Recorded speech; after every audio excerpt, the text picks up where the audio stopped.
मुश्किल वक्त क्यों ना आ जाए, लेकिन आपके अंदर अगर हिम्मत है तो जीत आपकी ही होगी। भगवान श्री कृष्ण कहते हैं कि जो किसी और का है उस पर कभी अधिकार मत जमाना, कभी कब्ज मत जमाना। क्योंकि जब शकुनी ने षड्यंत्र करके पांडवों को हस्तिनापुर से अलग कर दिया और एक खंड पृष्ठ का राज्य दे दिया जहां की भूमि बहुत बंजर थी, जहां कुछ नहीं हो सकता था, लेकिन पांडवों ने उस शहर को इतना सुंदर बनाया, इतना वैभवशाली बनाया कि हस्तिनापुर भी उसके आगे फीका लगने लगा। और उनके उस वैभव को देखकर, सुख को देख के दुर्योधन अंदर ही अंदर जलता था।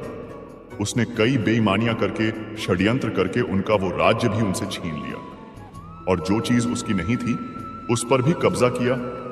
तो उसका आखिर में परिणाम यही हुआ कि जो चीज उसके पास थी वो भी उसके पास नहीं रही।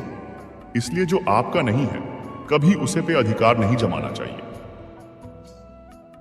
भगवान श्री कृष्ण कहते हैं कि वही इंसान जिंदगी में सफल माना जाएगा जो अंदर से हमेशा खुश रहता है। बाहर से तो सब खुश ही दिखाई देते हैं, लेकिन अंदर से इंसान अशांति से भरा रहता है। बहुत पैसा कमा लिया, कामयाबी हासिल कर ली, लेकिन वो कामयाबी असली नहीं है। असली कामयाबी तभी मानी जाएगी जब आपका मन खुश रहता हो। भगवद गीता समझती है कि हर मनुष्य के अंदर काम, क्रोध, लोभ, मोह, अहंकार और ईर्ष्या जैसी 6 भावनाएं हमें अपने और दूसरों के प्रति नुकसान पहुंचा सकती है। इन भावनाओं को हर मनुष्य को हमेशा अपने नियंत्रण में रखना होगा, क्योंकि इनके बहाव में किया हुआ कोई भी काम हमारे जीवन भर की परेशानी का कारण बन सकता है और एक आत्मा संतोष और सादगी से इन भावनाओं पर हमेशा के लिए विजय पा सकती है। चौथा स्तंभ मोक्ष का है और हाथी इसका प्रतीक है। इस परीक्षा रूपी जीवन में हर मनुष्य हर समय कुछ इच्छाएं रखता है। कुछ इच्छाएं एक ही जन्मकाल में उनके पूरी हो जाती है, पर कुछ अधूरी रह जाती हैं और उनको पूरा करने के लिए आत्मा को वापस पृथ्वी पर आना पड़ता है। पूरी भगवद गीता हमें समझाती है कि हमारी इच्छाएं ही मूल कारण है हमारे पृथ्वी पर वापस आने का, और अगर हम कोई भी इच्छा न रखें तो हम इस जीवन और मृत्यु से मुक्त हो सकते हैं। ये द्वार माफी का भी है। जिन्होंने आपके साथ बुरा किया उनको माफ करके, और जिनके साथ आपने बुरा किया उनसे माफी मांग के मुक्ति पाई जा सकती है। जब तक आत्माएं इन चारों दरवाजों धर्म, अर्थ, काम और मोक्ष को समझ नहीं लेती, तब तक इस आत्मा को बार बार मनुष्य के रूप में आना ही पड़ेगा। परीक्षा का समय खत्म होते ही आत्मा शरीर और अन्य सब वस्तुओं का त्याग कर देती है। जो भी संसार में रहकर बनाया वो अब किसी और का ही होगा, और आत्मा अपने कर्मों के फैसले के लिए चली जाती है। आत्मा के अच्छे बुरे कर्मों का हिसाब होता है। अपने अच्छे कर्मों के लिए आत्मा कुछ वक्त के लिए स्वर्ग और दुष्कर्मों के लिए नर्क चली जाती है। नर्क में आत्मा को अपने पापों के अनुकूल सजाएं मिलती हैं, पर सजा खत्म होने के बाद आत्मा को फिर से एक नया शरीर और नया दिमाग मिलता है। इस परीक्षा में फिर से बैठने के लिए, और हर परीक्षा में वही सब फिर दोहराया जाएगा। जिंदगी के 4 स्तंभ धर्म, अर्थ, काम और मोक्ष को समझने के लिए हर जन्म में अपने कई जन्मों के कर्मों के हिसाब से हर आत्मा को कभी अच्छे तो कभी बुरे हालातों से जाना पड़ता है। लेकिन जब तक आत्मा परमात्मा के साथ योग को नहीं समझ लेती, तब तक वो मुक्ति नहीं पा सकती। भगवद गीता समझाती है कि मनुष्य अपने शरीर, दिमाग या दिल से भगवान को पा सकता है। शरीर द्वारा किए कर्मों के माध्यम से परमात्मा को पाने को कर्मयोग कहते हैं। ऐसे कर्म जो परमात्मा की इच्छा से हो और दूसरों के कल्याण के लिए हो। वाल्मीकि ने रामायण लिख के, श्रवण ने अपने माता पिता की सेवा और उन्हें 4 धाम की यात्रा कराकर अपने कर्मों द्वारा परमात्मा को पाया। श्रीमद् भगवद गीता समझाती है कि एक आत्मा दिमाग से भी परमात्मा के साथ योग लगा सकती है। इसे राजयोग कहते हैं, क्योंकि दिमाग या मस्तिष्क सब इंद्रियों का राजा है। एक मनुष्य अपनी आस्था, श्वास प्रणाली, अभ्यास, साधना और तपस्या से परमात्मा को इस योग के रास्ते पा लेता है। इस योग को समझने के लिए हमें अपने अंदर की शक्तियों यानी चक्र और कुंडलिनी को समझना पड़ेगा। आत्मा मस्तिष्क से ध्यान लगाकर परमात्मा के साथ योग लगा सकती है। शंकराचार्य, स्वामी परमहंस, स्वामी विवेकानंद और उनके जैसे कई योगी इस योग के रास्ते परमात्मा के साथ ध्यान लगा पाए। परमात्मा भगवद गीता में कहते हैं कि अगर किसी आत्मा को धर्म ना भी समझ आए, योग ना भी समझ आए, पर अगर वो मेरी शरण में आ जाए तो मैं उसके सारे पाप माफ कर देता हूं। परमात्मा को ऐसी दिल की गहराइयों से पुकार के पाने को भक्ति योग कहते हैं। चैतन्य महाप्रभु, मीराबाई और भगवान हनुमान इस योग के सबसे बड़े उदाहरण हैं। लेकिन कभी आत्मा अपने होने का मूल कारण भूल के धर्म का उल्लंघन करे या पाप के रास्ते पर निकल जाए तो उसे ठीक करने के लिए परमात्मा को खुद किसी रूप में पृथ्वी पे जन्म लेना पड़ता है। भगवान श्री कृष्ण कहते हैं कि आप जैसा अनुभव रखोगे वैसा ही आपका मन और आपकी बुद्धि होगी। अब वैसा ही कर्म करोगे, वैसा ही आचरण करोगे। सात्विक अनुभव रखोगे तो आपका मन भी सात्विक होगा। सात्विक व्यवहार करोगे तो सोच भी आपकी अच्छी होगी। रजोगुणी आहार करोगे तो आपकी बुद्धि भी वैसी ही होगी। भगवान श्री कृष्ण गीता में कहते हैं कि मांसाहारी भोजन राक्षसों के लिए है ना कि इंसानों के लिए। भगवत गीता में भगवान श्री कृष्ण ने आहार को 3 भागों में विभाजित किया गया है, जो कि राजसिक, तामसिक और सात्विक भोजन है। जिसके अनुसार सात्विक भोजन लंबी आयु देने वाला, मन को शुद्ध करने वाला, बल बुद्धि प्राप्त और तृप्ति प्रदान करने वाला है। हिंदू धर्म में मांस खाना सही है कि नहीं, इसके बारे में कई लोगों को भ्रम है और इसका मुख्य कारण यह है कि लोगों को धर्मशास्त्र में वर्णित ज्ञान का ना होना। कुछ लोगों का तो यह भी मानना है कि वेद मांस भक्षण को जायज बताता है, लेकिन यह सच नहीं है।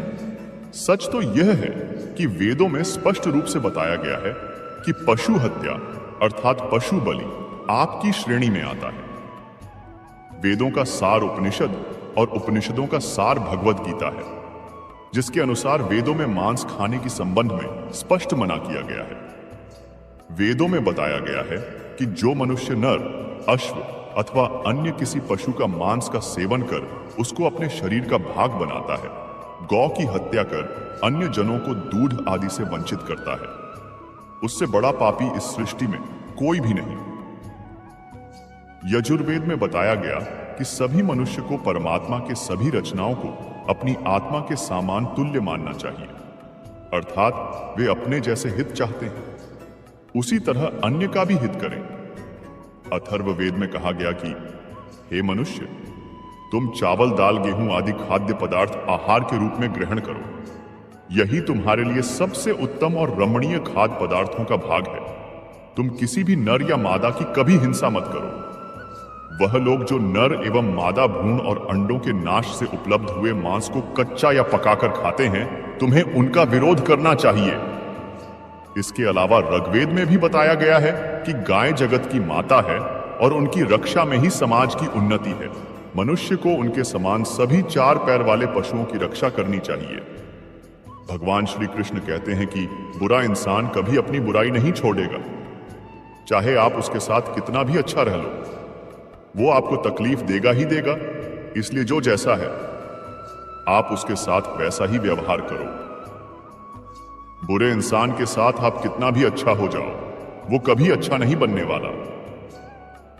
दुर्योधन जंगल में पांडवों को मारने के लिए गया था, लेकिन वहां पर भीलों ने दुर्योधन को पकड़ लिया। उसका मित्र कर्ण भी उसे छोड़कर भाग गया। वो भी दुर्योधन को मार देना चाहते थे, लेकिन युधिष्ठिर अपने भाई की रक्षा करने के लिए वहां पहुंच गया। उसके जीवन की रक्षा की, लेकिन उसके बाद भी वो हमेशा पांडवों का नुकसान ही करता रहा। गीता में श्री कृष्ण कहते हैं कि किसी भी कार्य में सफलता प्राप्त करने के लिए मन पर नियंत्रण रखना बहुत जरूरी है। काम को करते वक्त आपका मन हमेशा शांत और स्थिर रखना चाहिए। क्रोध बुद्धि का नाश करता है और इसकी वजह से बने बनाए काम भी बिगड़ जाते हैं। इसलिए मन को शांत रखने का प्रयास करें। श्रीमद् भागवत गीता के अनुसार हमें कोई भी कर्म बिना फल की इच्छा के ही करना चाहिए। अगर किसी कार्य में सफलता प्राप्त करना चाहते हो तो सिर्फ और सिर्फ अपने कर्मों पर ही ध्यान केंद्रित करें।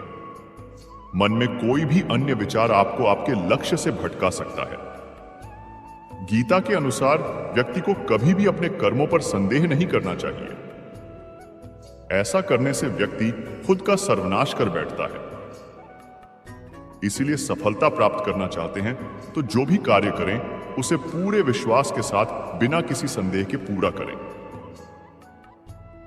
गीता में श्री कृष्ण कहते हैं, मनुष्य को किसी भी वस्तु के प्रति अत्यधिक लगाव नहीं रखना चाहिए। यह लगाव ही मनुष्य के दुख और असफलता का कारण बनता है।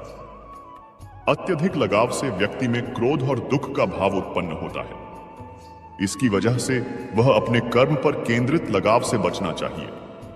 मनुष्य को किसी भी कार्य में सफलता प्राप्त करने के लिए अपने छिपे डर को खत्म करना चाहिए। भगवान श्री कृष्ण ने अर्जुन को कहा था कि हे अर्जुन, तुम निडर होकर युद्ध करो। अगर युद्ध में तुम मारे गए तो स्वर्ग मिलेगा, और अगर जीत गए तो धरती पर राज मिलेगा। इसलिए अपने मन से डर को खत्म कर दो। श्रीमद् भागवत गीता में भगवान श्री कृष्ण के उपदेशों का वर्णन है। भगवान श्री कृष्ण ने अर्जुन के माध्यम से संसार को गीता का उपदेश दिया था। कृष्ण ने अर्जुन को गीता का पाठ तब पढ़ाया था जब उनके कदम महाभारत युद्ध की युद्ध भूमि में डगमगाने लगे थे। श्री कृष्ण के उपदेशों को सुनकर अर्जुन अपने लक्ष्य को पूरा करने की ओर अग्रसर हुए। कहा जाता है कि गीता में जीवन की हर एक परेशानी का हल मिल जाता है। गीता में कही गई श्री कृष्ण की बातें आज भी जीवन में आगे बढ़ते रहने की प्रेरणा देती हैं। गीता में श्री कृष्ण ने कहा है कि मनुष्य को फल की इच्छा छोड़कर कर्म पर ध्यान देना चाहिए। मनुष्य जैसा कर्म करता है उसे फल भी उसी के अनुरूप मिलता है। इसलिए व्यक्ति को अच्छे कर्म करते रहना चाहिए। श्री कृष्ण के अनुसार व्यक्ति को खुद से बेहतर कोई नहीं जान सकता, इसलिए स्वयं का आकलन करना बेहद जरूरी है। गीता में कहा गया है कि जो व्यक्ति अपने गुणों और कमियों को जान लेता है वह अपने व्यक्तित्व का निर्माण करके हर काम में सफलता प्राप्त कर सकता है। हमारा मन ही हमारे दुखों का कारण होता है। ऐसे में श्री कृष्ण ने गीता में कहा है, व्यक्ति ने अपने मन पर काबू कि जिसने पा लिया वह मन में पैदा होने वाली बेकार की चिंताओं और इच्छाओं से भी दूर रहता है। साथ ही व्यक्ति को अपने लक्ष्य को भी आसानी से प्राप्त कर लेता है। क्रोध में व्यक्ति नियंत्रण खो बैठता है और आवेश में आकर गलत कार्य कर देता है। यहां तक कि कभी कभी गुस्से में व्यक्ति खुद का अहित कर बैठता है। गीता में श्री कृष्ण ने बताया है कि क्रोध को खुद पर हावी नहीं होने देना चाहिए। यदि गुस्सा आए तो स्वयं को शांत रखने का प्रयास करें। भगवान श्री कृष्ण कहते हैं, भगवान से प्रेम का बंधन होना चाहिए। भगवान की उपासना शरीर से करने के साथ साथ मन से भी होना चाहिए। तभी मनुष्य का उपासना साबित होता है। मनुष्य जब तक अपने इंद्रियों के वश में होता है तब तक उन्हें सुख, दुख और मोह इन सभी का गुलाम बना रहता है। जब मनुष्य इन तीनों को त्याग देते हैं तभी वह सच्चे भक्त के रूप में भगवान के सामने आ पाते हैं। इसीलिए हमें सुख, दुख और मोह को त्यागना जरूरी है। मनुष्य जब तक अपने बारे में सोचते रहते हैं और अपने परिवार के बारे में सोचते रहते हैं तब तक वह भगवान के भक्त नहीं बन सकते। अगर वह सांसारिक जीवन को छोड़कर, अपने पारिवारिक मोह को छोड़कर भगवान की शरण भागवत गीता में आ जाते हैं तभी वह सच्चे भक्त हैं। श्रीमद् भगवद गीता में श्री कृष्ण कहते हैं कि मनुष्य को रोज वस्त्र बदलने से उनका हृदय नहीं बदल जाता। उनको अपने वस्त्र नहीं बल्कि अपने मन को बदलना चाहिए, जिससे वह आत्मा के गंदगी को साफ कर सके और स्वच्छ हो सके। इसलिए अपने वस्त्र को नहीं बदले, अपने मन के गंदगी को बदलिए। भगवान श्री कृष्ण कहते हैं, भगवान ने जिसे धन दिया है, दौलत दिया है, उनको गौ माता को अवश्य रखना चाहिए और गौ माता की सेवा करनी चाहिए। भगवत गीता में मदिरा सेवन, नशा करना, हिंसा करना, दूसरे के प्रति बुरा सोचना खुद अपने आप को नीचे गिरा देता है। इसलिए किसी के बारे में कभी बुरा ना सोचें और अपने काम और लक्ष्य का ध्यान दें और बस परमात्मा के ध्यान लगाएं और आपका बेड़ा पार करते हैं। भगवान कहते हैं कि आप सांसारिक सुख के पीछे मत भागो, आप अपने मोक्ष के पीछे भागे, जो आपको जन्म और मरण के बीच की दूरी को खत्म कर सकता है। श्री कृष्ण कहते हैं, जहां लोभ मोह रहता है वही पाप होने की अधिक संभावनाएं होती है। इसीलिए आप लोभ और मोह बिल्कुल न करें। भगवान श्री कृष्ण कहते हैं, मनुष्य को मोह और बुद्धि पर कभी विश्वास नहीं करनी चाहिए, क्योंकि यह हमेशा ही मनुष्य को दगा देते हैं। जब पति और पत्नी में प्रेम होता है तो उनके घर में स्वयं भगवान जन्म लेने के लिए तरसते हैं और स्वयं भगवान ही उनके घर में उनके पुत्र पुत्री के रूप में जन्म लेते हैं।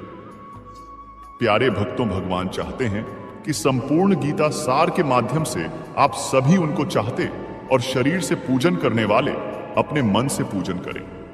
इससे भगवान को ज्यादा खुशी होती है और अपने लोग मोह को त्याग कर भक्ति भजन करना चाहिए। भगवान यही चाहते हैं। ये है संपूर्ण गीता सार। गीता के अनुसार व्यक्ति को संदेह या संशय की स्थिति में नहीं रहनी चाहिए। जो लोग संशय की स्थिति में रहते हैं उनका भला नहीं हो सकता है। जीवन में स्पष्ट नजरिया होना चाहिए। भगवान श्री कृष्ण कहते हैं कि आत्म मंथन करके स्वयं को पहचानो, क्योंकि जब स्वयं को पहचानोगे तभी क्षमता का आकलन कर पाओगे। भगवान श्री कृष्ण कहते हैं कि मृत्यु एक अटल सत्य है, किंतु केवल यह शरीर नश्वर है। आत्मा अजर अमर है। आत्मा को कोई काट नहीं सकता, अग्नि जला नहीं सकती और पानी गीला नहीं कर सकता। जिस प्रकार से एक वस्त्र बदलकर दूसरे वस्त्र धारण किए जाते हैं, उसी प्रकार आत्मा एक शरीर का त्याग करके दूसरे जीव में प्रवेश करती है। गीता कहती है कि हर प्राणी को बेवजह किए गए कार्यों के परिणामों के प्रति आसक्त होकर नहीं बैठना, कर्तव्यों का हृदय से पालन करते रहना चाहिए। भगवान श्री कृष्ण कहते हैं, मनुष्य को क्रोध से बचना चाहिए। कितना भी गुस्सा आए स्वयं को शांत रखने का प्रयास करें। इस संसार में आज जो तुम्हारे पास है वह कल किसी और के पास था, परसों वो किसी और के पास होगा। तुम यहां खाली हाथ आए थे और खाली हाथ ही जाओगे। मन पर नियंत्रण रखना जरूरी है। मनुष्य का मन वायु की तरह चंचल है। यह मन ही है जो मनुष्य को काम वासनाओं की तरफ भटकाता रहता है। अगर जीवन में सफल बनना है तो मन पर काबू करना बहुत जरूरी है। मन को वश में करने से दिमाग की शक्ति